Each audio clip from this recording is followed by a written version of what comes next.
It's a fascinating time to be in the industry, there's no question about that. We're taking a lot of first steps in lots of different directions, sometimes a step forward, sometimes a step backward. The data conversation, I think, is somewhat overblown right now. I mean, we have been buying as buyers on using data for years. This is not something new to us. The fact that the networks are trying to infiltrate that space, I think, is interesting, as they're also charging to infiltrate that space.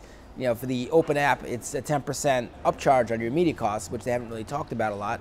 But it's important that we start to use data, across multiple networks as opposed to, using different currencies, for each one. But that said, we have a long, long way to go to solve the data issue. And finally, one last point, I'm sorry, data isn't necessarily an insight, it's just data. I think the best way to make TV buy more efficient is to actually have more rating points in the market. This is, we are putting, using data as a way to optimize media is, again, nothing new. What we need the networks to do is find more ways to put more rating points back in the market, not necessarily from C3 to C7, but to actually perform better. And we're in a marketplace that's driven by supply right now. Demand is relatively flat, maybe down, maybe up a little bit, but what's driving the marketplace inefficiencies for clients is the fact that supply is down so much. So what do your clients want from TV? That's a very general question, or from video more broadly, and what's your challenge as a buyer? So I think when I think about primetime specifically, they want three things. They want immediate impact, right? So that's let's call that the big time rating. They want great content, and there is some great content out there. We're going to be sitting through 4 days of content from the broadcast networks. And Fox actually had some great stuff yesterday, which is somewhat surprising because it's been a little bit of a dearth of quality there.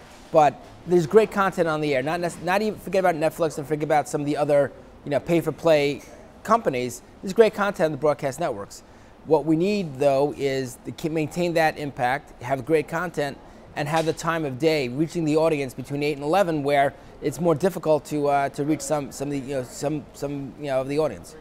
And talking about data, getting back to data, what is it that you want, beyond Nielsen, if you do want, or what the kind of data that would be helpful to you? So I think the granularity of the data is important. We've been using Nielsen. I've been doing this. This is my 30th Upfront, I think. And I remember, Nielsen obviously has been around much longer than I've been around, but it hasn't changed much. And the data that we're getting hasn't changed much. We went from I remember using a NAD book, and for those of you who don't know what a NAD book is, you can go Google it. And that's how we got lots of demographic information. So the information that we need exists. It just needs to be codified. It needs to be more available to us, and I think it has to be more available to us on a very granular level by market, as opposed to on a national level. And finally, we're in the middle of the Upfront. What do you hope to see at the Upfront in addition to, or is it just great programming? What are you expecting to hear from them? I'd like to see a strategy at this point. What I think is missing right now from some of the broadcast networks, again, is this vision of how are we going to get from point A to point B. There's lots of, I think ABC actually is the closest one to a real strategy.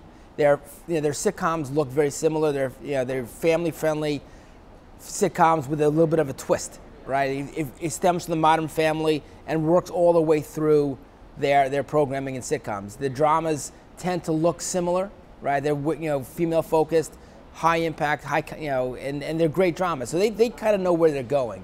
But you look at some of the other networks, especially specifically NBC, they're all over the place. They go from The Voice to to comedies that may or may not work, to different types of dramas.